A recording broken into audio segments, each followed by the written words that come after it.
시즌 개막이 다가오면서 이강인 선수도 이제 파리 생제르맹에서 두 번째 시즌을 맞이하고 있는데 이강인 선수의 위치가 이번 시즌에는 약간 달라질 수도 있는 조짐이 보이고 있거든요. 지난 시즌에 이강인 선수의 위치라고 함은 수비형 미드필더 자리에 시즌 초반에는 우가르테가 있었고요. 오른쪽에 이제 에메리가 있었고 요 왼쪽 중앙 미드필더에 이강인이 뛸 때가 많았습니다. 아니면 이제 그 덴벨레가 안 나올 때 오른쪽 측면 공격수 자리에 이강인 선수가 나오기도 했었죠. 이강인이 측면으로 가면 우가르테, 비티냐, 에메리 이렇게 3미들이 형성이 됐었고요. 그런데 여기서 이제 우가르테가 엔리케 감독의 플랜에서 제외가 되면서 비티냐가 수비형 미드필더가 되고 그리고 오른쪽에서 덴벨레가 좋은 활약을 보여주기 시작하면서 이강인 선수의 위치가 약간 요 왼쪽 중앙 미드필더 쪽에 시즌 초반에 고정이 됐었거든요. 왜 그러냐면 기본적으로 음바페가 가운데로 들어오면 이강인이 왼쪽으로 돌아뛴다.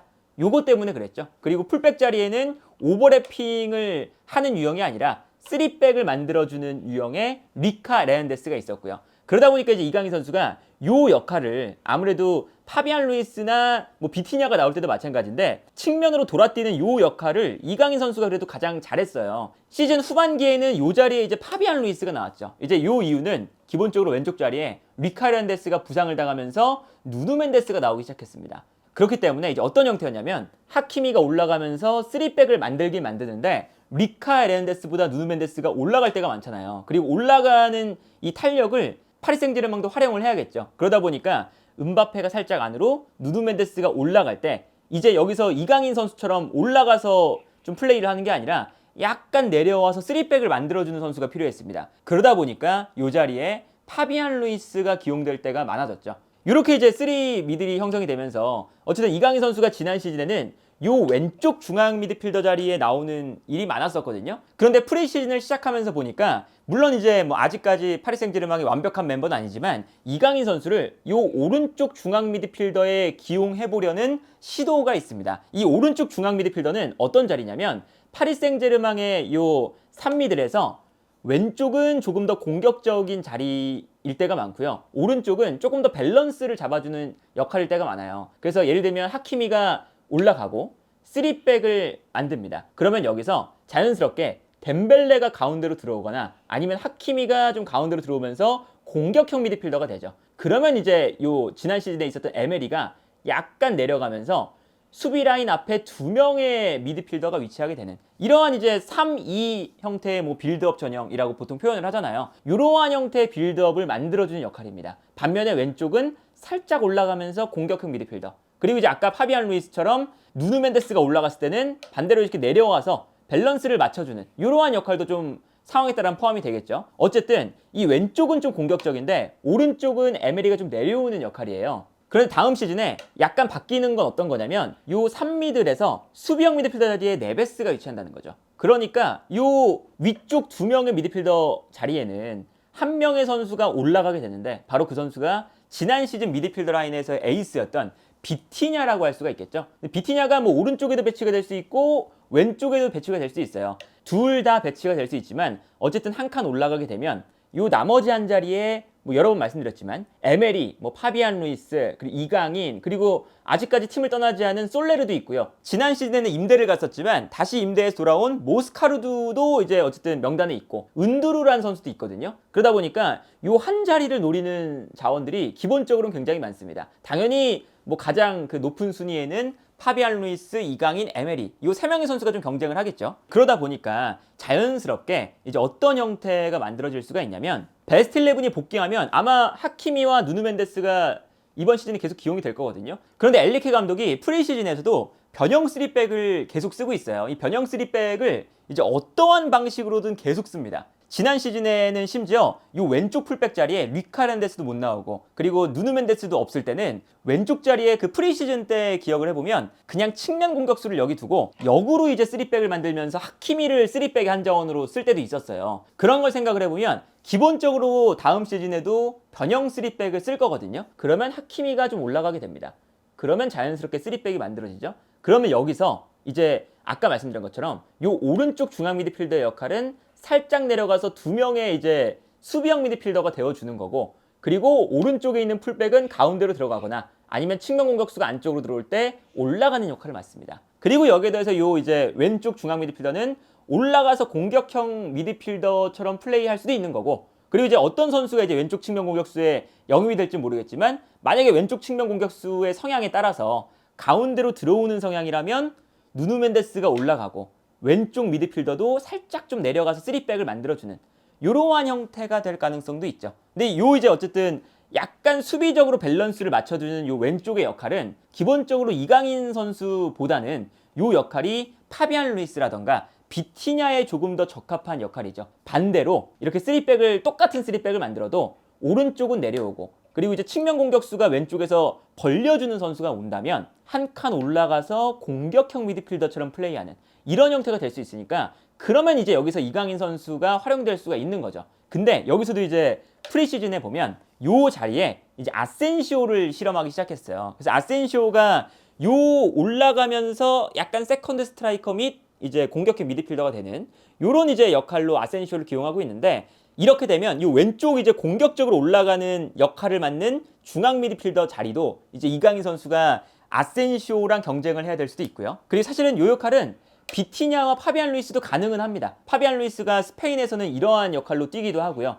비티냐도 올라가서 뛰는 게 본인의 플레이가 조금 더 편한 선수이기도 해요. 그러다 보니까 이 자리에서 경쟁이 일단은 굉장히 많을 거예요. 그러다 보니까 지난 경기에서는 이강인 선수를 아예 오른쪽에 한번 기용을 해봤죠. 그러니까 이 오른쪽 중앙 미드필더에 뛸 수 있는 선수는 그래도 비교적 좀 적은 편이거든요. 아까 왼쪽 자리에 있는 파비안 루이스, 비티냐 그리고 아센시오도 뛸 수가 있는데 오른쪽에서는 지금 에멜이라던가 이강인, 파비안 루이스는 이쪽이 아니고 그리고 비티냐도 이쪽에서 뛸 수 있지만 비티냐는 뭐 오른쪽이든 왼쪽이든 한 자리를 차지한다 라고 생각을 해보면 이 자리에서도 이제 이강인 선수가 뛸 수가 있으면 참 좋잖아요. 근데 여기서 이강인 선수가 지난 경기에 약간 내려와서 수비 라인에서의 1차적인 빌드업을 맡는 역할을 수행을 했습니다. 그리고 여기서 이제 오른쪽 풀백이 올라가고 측면 공격수가 가운데로 들어오는 요런 이제 3위 빌드업에서 사실상 이제 후방 플레이메이커라거나 아니면 이제 뭐 레지스타라거나 요런 이제 뒤쪽에서 볼을 잡아서 탈압박하기도 하고 패스를 뿌려주는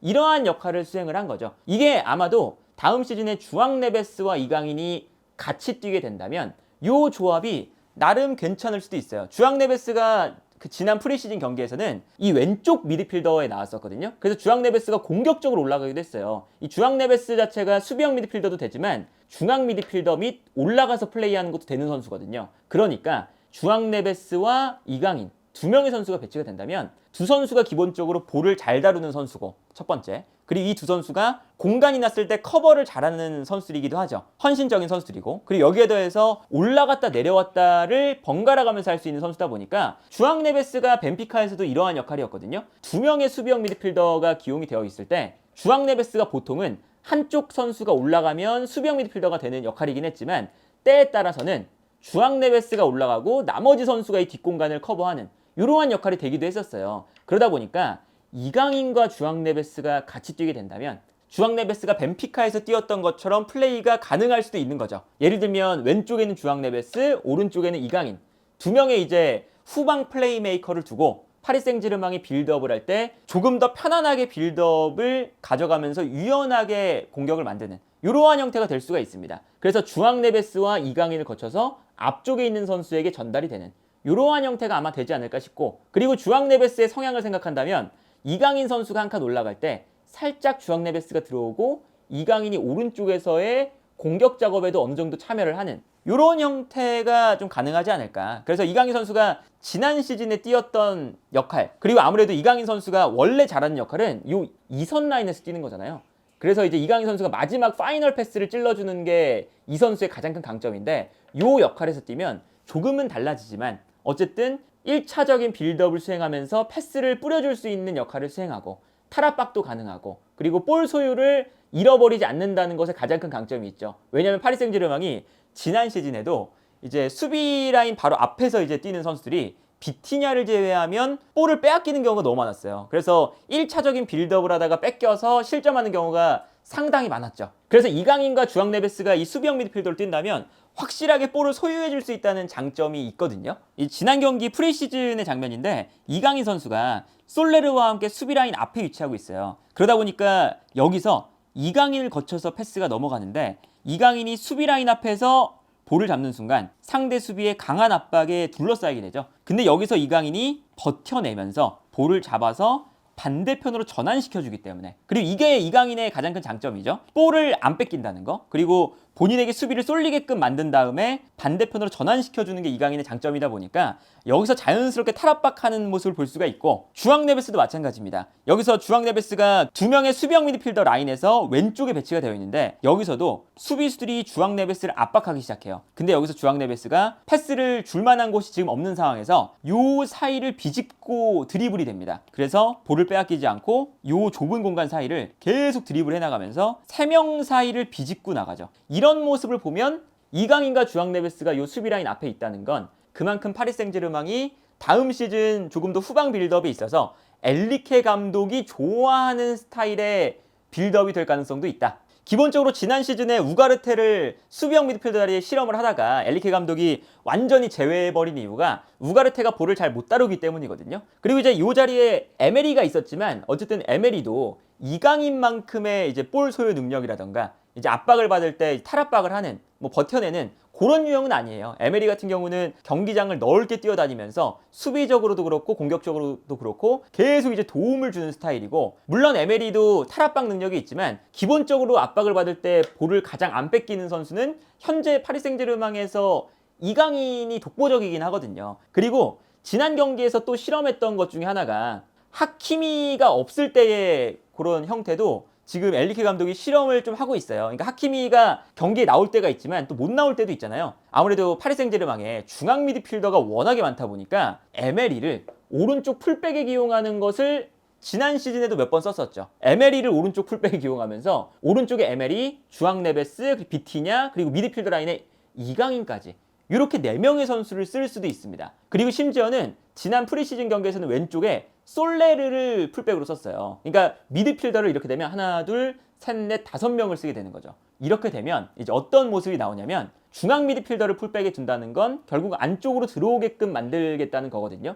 인버티드 풀백을 만들고 여기서 앞쪽에 있는 미드필더들이 자연스럽게 올라간다. 이런 역할인데, 에메리를 오른쪽 풀백으로 기용하는 이런 전술에서는 이강인 선수가 오른쪽에 미드필더 자리로 나와서 공격형 미드필더처럼 플레이하는 것도 다음 시즌 생각해 볼 수 있을 것 같다. 그래서 기본적인 이 엔리케 감독의 특징이 하나의 고정적인 전술을 가지고 있지가 않죠. 그러다 보니까 그 전술 안에서 이강인 선수의 역할과 포지션도 이강인뿐만 아니라 계속 선수들이 다 달라지고 있어요. 그러다 보니까 다음 시즌에도 이강인 선수가 뭐 안 좋게 말하면 너무 많은 위치에서 뛰는 거 아니냐라고 하지만, 이강인 선수의 장점 중에 하나는 어쨌든 여러 가지 위치에서 뛸 때 그 위치에 엔리케 감독이 좋아하는 플레이들을 다 해주거든요. 공격형 미드필더로 뛰면 창의적인 패스를 뿌려줄 수 있고, 약간 레지스타, 후방 플레이메이커처럼 뛰면 후방에서 1차 빌드업을 유연하게 만들어주기도 하고, 그리고 왼쪽에서는 오버래핑하는 풀백이 없을 때 측면 공격수가 올라가 버리면 왼쪽 공간을 커버해주는 활동량으로 수비적인 역할도 좀 해줄 수 있고, 그리고 지난 시즌엔 심지어 제로토브에서 뛸 때도 있었죠. 이런 것들을 종합해보면 엔리케 감독이 분명히 다양한 전술을 다음 시즌에 쓸 때 이강인 선수에 대한 역할은 어느 정도 구상에 가져갈 가능성이 높기 때문에 프리시즌을 비롯해서 다음 시즌도 여러 가지 이 엔리케 감독의 전술에서 이강인 선수가 어떻게 뛰는지를 지켜보는 것도 재미있는 관전 포인트 중에 하나가 되지 않을까 싶네요.